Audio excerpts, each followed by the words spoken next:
So, ayan, hello, what's up po ulit mga ka-backyard. So, pag-usapan natin ngayon yung puhunan para sa pag-aalaga ng kambing, lalo na dito sa mga Anglo-Nubian goats. So, or pag-aalaga ng kambing maliban na kung anong mga edad nila or lahi. So, dako tayo ngayon dito sa mga native. So, ayan. So, for the native, sa inahin na native, mas maganda pag magsisimula kayo, siguro yung mga inahin or yung mga nakapanganak na. Although sabihin natin medyo mataas yung presyo niya, pero sigurado naman kayong umaanak na or magbubuntis. Or sabihin na natin buntis, kung may makita kayong buntis na native, magandang simula yan para mapag-aralan nyo kung paano magpaanak at magpalaki ng native or ng kambing na may anak na. So magandang stepping stone yan para sa pag-aalaga ng kambing. Kagaya ko, nagsimula ako ng 2 native na kambing na may nabuntis. So doon ako nagsimula sa 2 buntis na kambing hanggang sa naparami ko sila, hanggang sa nag-venture ako ng mga purebred na kambing. So dati ang mga purebred na kambing ay nakakabili ka ng last 6 years ago or ilang years ago, nakakabili ka ng dati nakabili ako ng 23 pares, pero ngayon wala ka na mabibili ng ganong 23 na pares. Alam ko galing pa yun ng Tarlac, tapos nakuha ko siya sa isang OFW na babalik na dapat magkakambing siya, pero babalik na siya ulit at magbabarko na ulit. So yan, nakuha ko siya doon ako. So yun yung dati ko mga kambing na kung makikita nyo sa Facebook natin, yun yung mga yun. Tapos nitong nung dumapadami ko sila, kumuha rin ako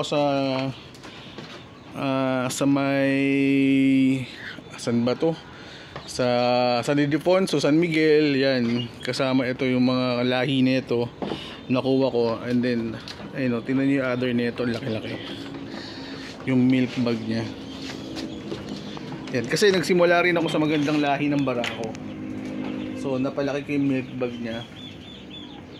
Yan, medyo malaking din yan dahil sa magandang lahi ng Barako. So yun ang una nating investment, yung Barako.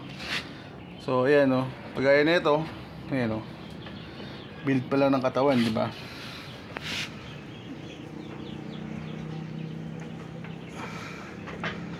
Ang ganda na. So ayan, bukod dyan, tapos after nyan, kapag nakapagparami na kayo, pagaya nito, yung anak nito yan, sa triplets ay sa twin. Ayun, ang ganda ng kulay, kakulay ni Pogi. Yan.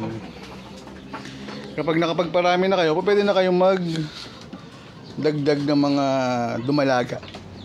So dati ang dumalaga nakuha ko ng benching ko isa. So kasamahan nito, tapos saka yung silver na to, tapos yung isa ko pa.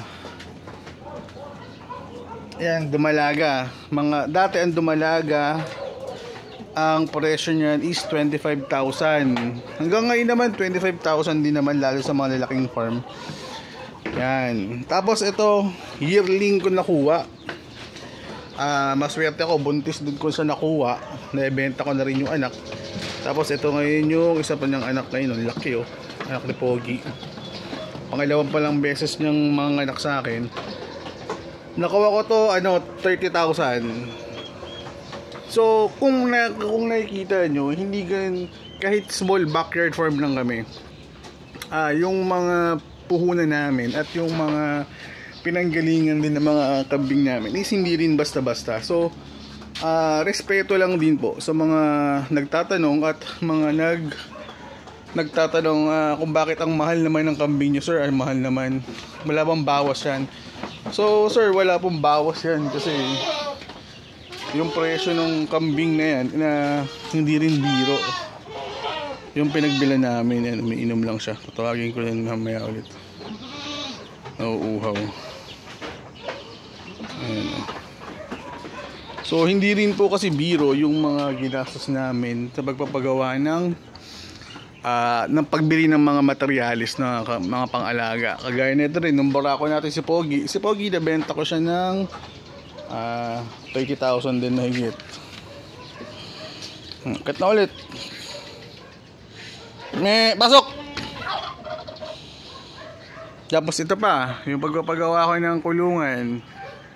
Sa kulungan, umabot ako ng 50,000. Dito pa lang sa bubong pa lang niya, di ba? C-par lanes, tapos long span. 20,000 na tong kulungan ko. Bubong pa lang. Tapos eto pa, sabihin na natin kahoy paleta yan. Puro paleta yan, no? Magkano rin ang ubos ko dyan sa paleta. So ayan, so talagang medyo mahal din mag-alaga talaga ng kambing, lalo sa mga nag-uumpisa. So kaya kami hindi rin kami makapagbaba ng masyado ng presyo kasi syempre yung puhunan din namin saka yung pagod na namin, no. Pasok na.